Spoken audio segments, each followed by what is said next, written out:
Hi, you've just tuned into the Creative Podcast, the place where creatives go for inspiration. My name is Jessica. I'm a creative coach as well as the host today. I'm joined here by Dr. Jacqueline Gibbons, my co-host, as well as an extraordinary career coach. Dr. Gibbons, who do we have on the show today? Well, we are very fortunate today. We have James Verderamo, and James, to start with, is a highly decorated Air Force veteran of 10 years, so thank you for your service. Thank you. The reason we have James on our show today is because he has been singing and acting for 20 years with a variety of theater credits, has performed in various theaters, everywhere from comedies to dramas. He speaks Korean and has a variety of stage dialects. James, welcome. We're so glad to have you. Thank you. Happy to be here. Absolutely, and I'm so excited that we get to speak with James today. So I always sometimes give these caveats to the disclaimers to our viewers at home, but I've actually seen him perform twice on stage, and so I'm really excited to have him on the show because he's one of those actors that sometimes when you watch a show, you're not sure, is it the character that I'm connecting with, or is it the actor that's portraying the character that I'm connecting with? And he's one of those people, like, I'm asking myself, like, I don't know what it is. Is it the character that's mesmerizing, or is it James himself? So I'm really excited to have you on the show today. All right, Dr. Gibbons, kick us off with our first question. Yes. So what was the defining moment for you that when you knew that pursuing acting as a profession is what your next step forward was? Yeah, so I've been fortunate enough to do a number of shows here in Omaha, specifically at the Omaha Community Playhouse. It's a nonprofit theater community where the caliber of show is unlike anything I've ever worked with before across the nation, really, since I've worked East Coast and here. Through there, I was able to land a role in 2018, Leo Frank in Parade, the musical. And the feedback and emotional depth of that show, being able to lead that cast, that's what really drew me into thinking, maybe I should do this for a profession. Maybe this is what I'm meant to do. And granted, I still stayed in the military until this year, 2024. That was still, I think, the stepping point where I made that decision that I was eventually going to pursue this. Right. So that was definitely a hefty schedule when you were fulfilling both of those roles at the same time with the Absolutely. Parade and that. You have trained with several instructors, whether it's vocal. How does an aspiring thespian or musician evaluate their potential instructor or workshop or school or program that they're going to select? Definitely the pedagogy of who we're going to be taking from is extremely important in anything you do, any kind of classes you take, even outside of theater. But it's also important when you step into a voice lesson or a dance lesson, that's somewhere you need to be extremely vulnerable emotionally. So in order to have that connection with that other person, you really want to make sure that you have that capacity to open up in whatever space they're teaching from. So it's always, I think it's good to start with people you know, friends of friends, and shop around, see if a lesson works specifically for you, and don't be afraid to say no if it's not a good fit, because it's very important to develop yourself in those spaces. Right. Thank you. I want to jump in just for a second here. So you mentioned the word vulnerability, and I think that's a big word. It's a huge word, especially for people that are listening to it. It may conjure up different emotions. So can we dive into it a little bit more? Let's talk about some of the times that you were actually vulnerable as you were learning. So you mentioned that in 2018, you had that earth-shaking moment where you're saying, the stage is for me. You were already working full-time, you're serving in our military, and you had to make the decision to transfer out. So as you were being vulnerable and learning different things, what was a hard moment for you? Share that with the audience if you're comfortable. And then also, what was a rewarding moment in your vulnerability phase? I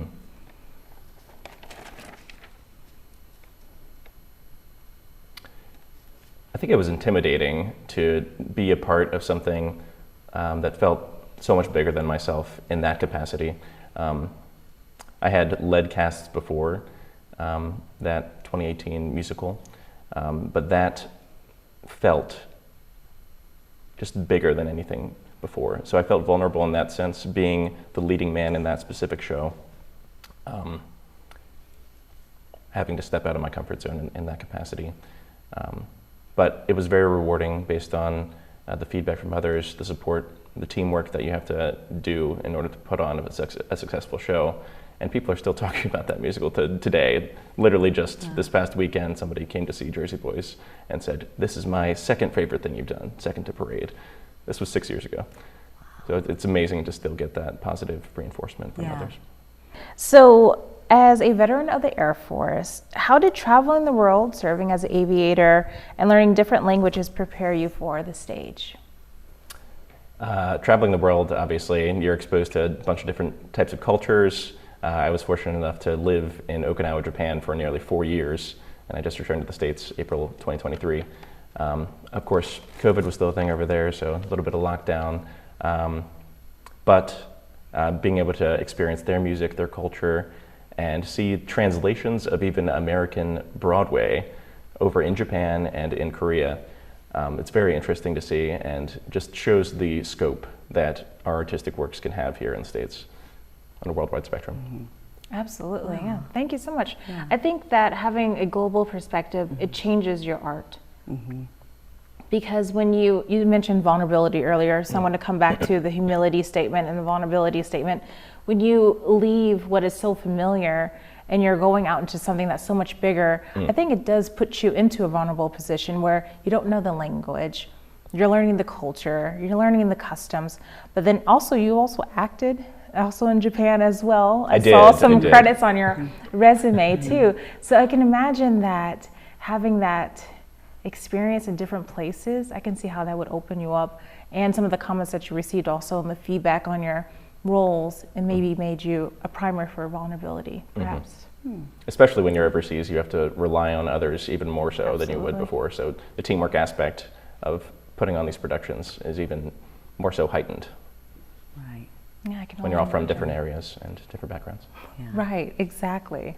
So let's go ahead. Let's talk about, no one likes to talk about this, but Dr. Gibbons, we're going to have to talk about casting calls and rejection because it's just part of the nature of it. So why don't you kick us off with one of these casting call questions? Absolutely. So, whether it's acting, musician, sculptor, or any variety of creativity, there's the element of rejection. It's there. So, what are things that you do to prepare for a casting call, and how are these methods of value for you? How do these things help you? First off, I research whatever show I'm auditioning for. Usually they ask for musical theater, they ask for 2 contrasting musical theater songs in the style of the show, or even totally different. But I make sure to prepare a nice audition binder that you can go up to the pianist and just give it to them. It's very clear, highlighted portions of whatever cut of song you're singing. Make sure to study that, know it by heart, because once you get up there, nerves are going to take over. Every time for me, I've probably done 100 auditions, and still every time I get butterflies and get nervous and get a little shaky every time I go in for an audition. So at that point, your muscle memory takes over. So the more you practice, the more confident you can be that that muscle memory is going to kick in and you're going to perform as you practiced. Absolutely. And as we're talking about auditions and getting ready for that, how has COVID impacted the way that you audition, or has it impacted your audition process? Less so for me because I had the military commitment overseas, but virtual auditions are much bigger now than they used to be, which is very nice. Being deadlocked in the center of Omaha right now, I can audition for things in New York from my living room right now, which is very nice before I move out back east. Right, absolutely. I think that that does help. We talk a lot about the negatives of COVID, but that's one of the positives that came out of it. And then also the nerves. So let's dive in a little bit more into the nerves and the butterflies in your stomach. So it's a type of energy. What do you say to yourself to reaffirm your identity when you're going on stage? Is there anything that you say to yourself to help calm yourself? Do you push through with the character? I know you mentioned practice, which I think is absolutely valuable advice because, like you said, your muscle memory kicks in. But what about after, when you're you just finished it and you're walking off the stage. Like, what are those thoughts that you give yourself? Just realize that you put yourself out there and did the best you possibly could. No matter the outcome, sometimes you performed exquisitely, you were amazing, and you'd be a great fit for that role, but the director might not see you in that role, in that production. And that's totally fine. It's totally up to the director in that capacity. So just be okay with not being the perfect fit every time, even though you might think you are. Just realize that the director's vision is what it is, and respect those authorities when they're put in place. That's big. Mutual respect is big. Yeah. I think that it speaks to your character. The fact that you're able to have mutual respect. The fact that you're not walking off the stage with this chip on your shoulder, like they better pick me or they didn't pick me, but you're giving them room to choose.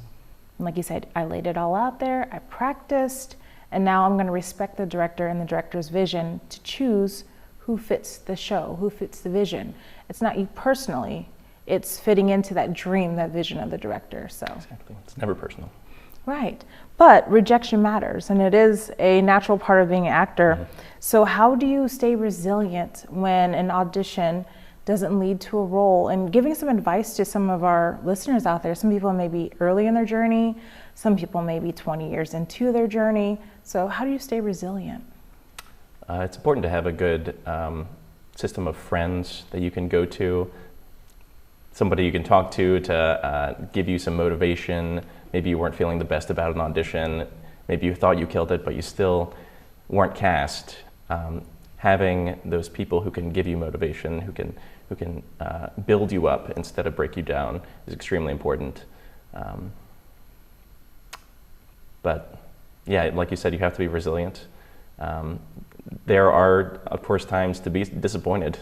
You can be disappointed, it's totally fine, but pick yourself back up and move on to the next audition, because there's something else out there for you.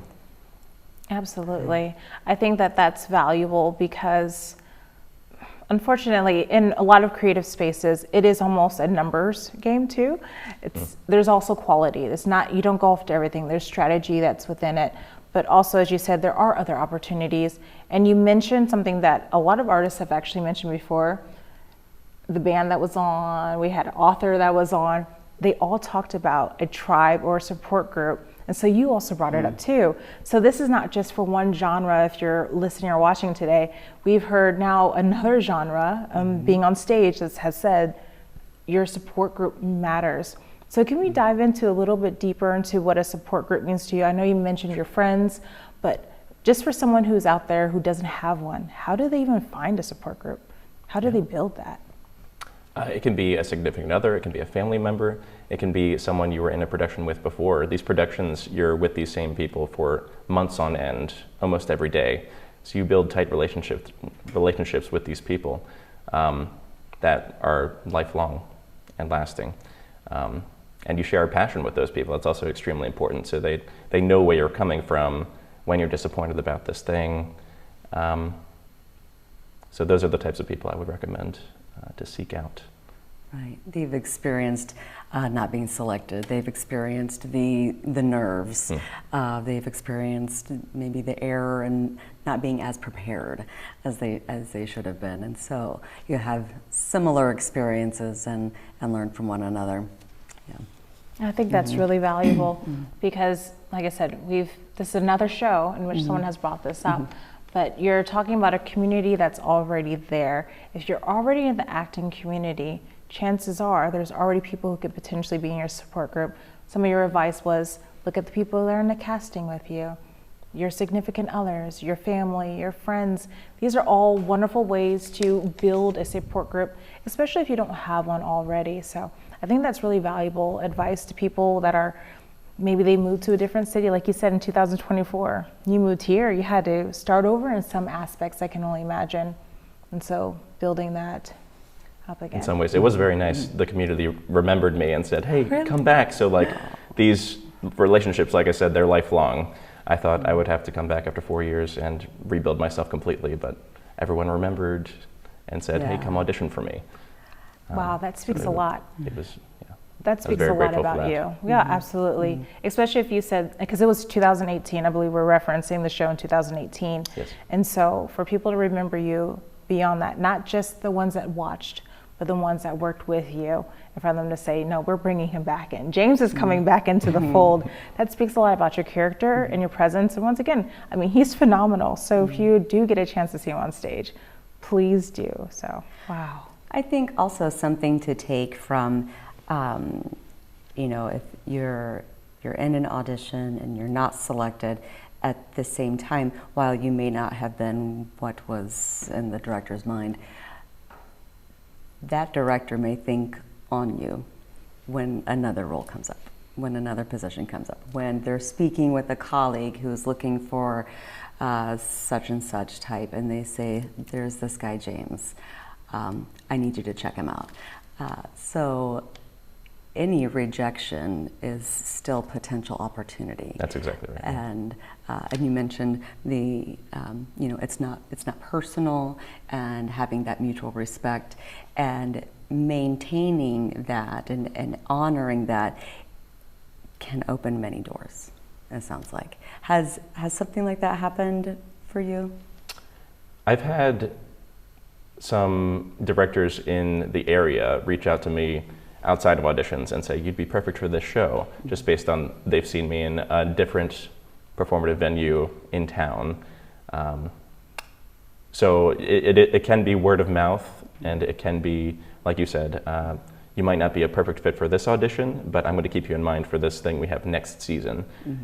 So an audition is always productive, whether you're getting better at auditions yourself or just putting your name out there for future projects.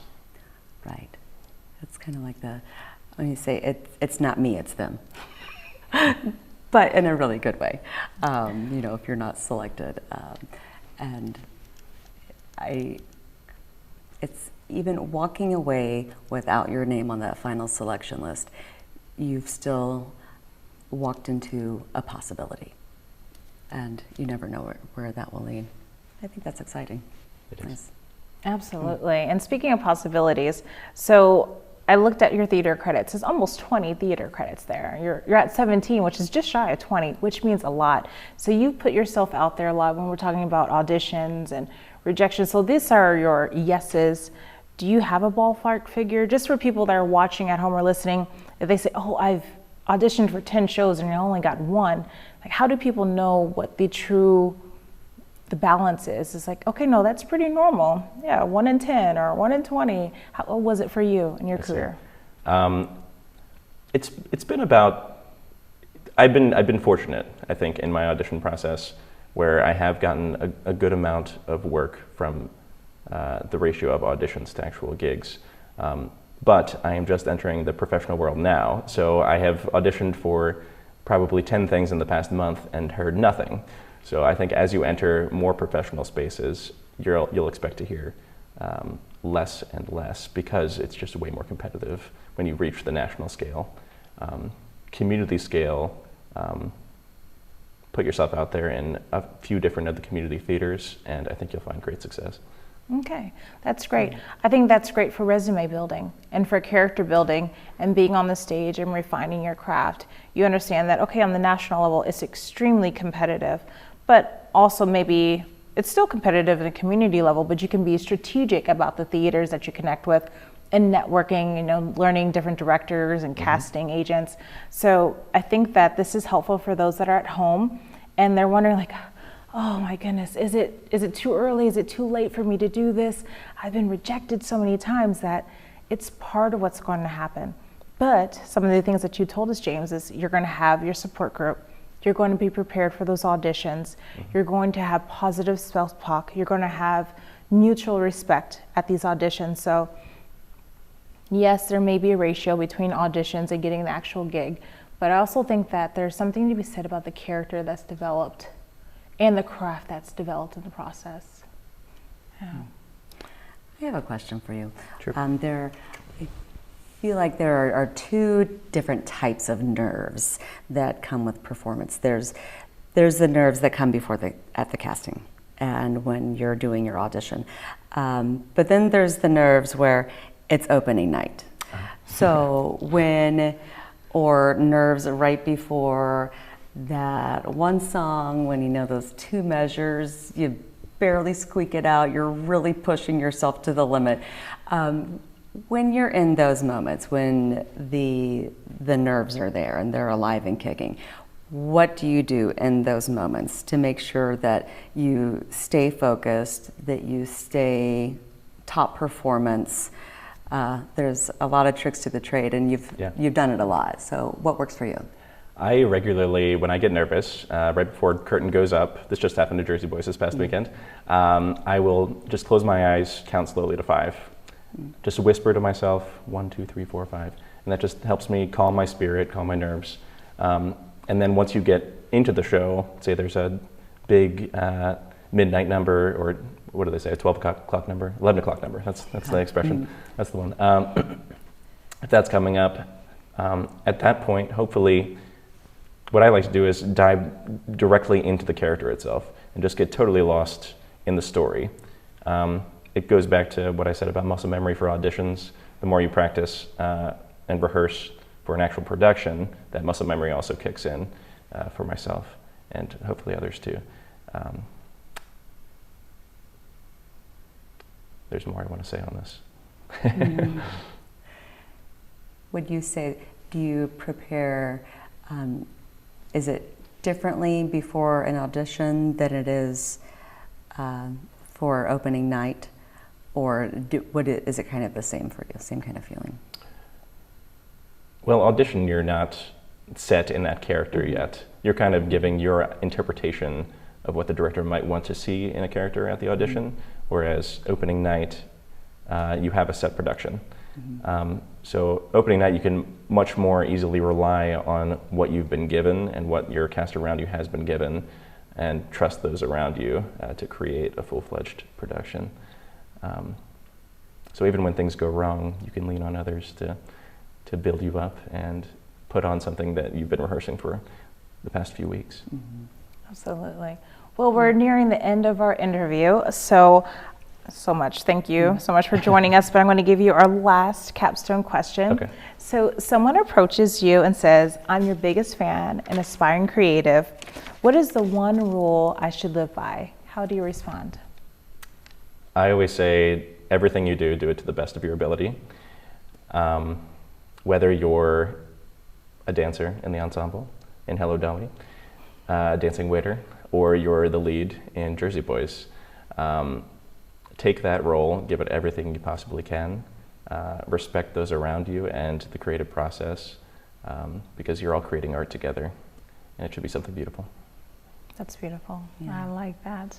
Perfect. All right. Well, thank you so much for joining us today. And for our audience, wherever you are, know that your art is worth it. My name is Jessica, and I'm a creative coach. This is Dr. Jacqueline Gibbons, and we are here to help. So if you're in the middle of a creative project or you're starting a creative project, reach out to us, and we would love to help and be on that journey with you. And if today's episode was of any value, like us, share us, subscribe, and tell all of your friends about us. So thank you so much. And remember, this is the Creative Podcast, the place where creatives go for inspiration. Thank you. Thank you, James. Good night. Thank you. Good night.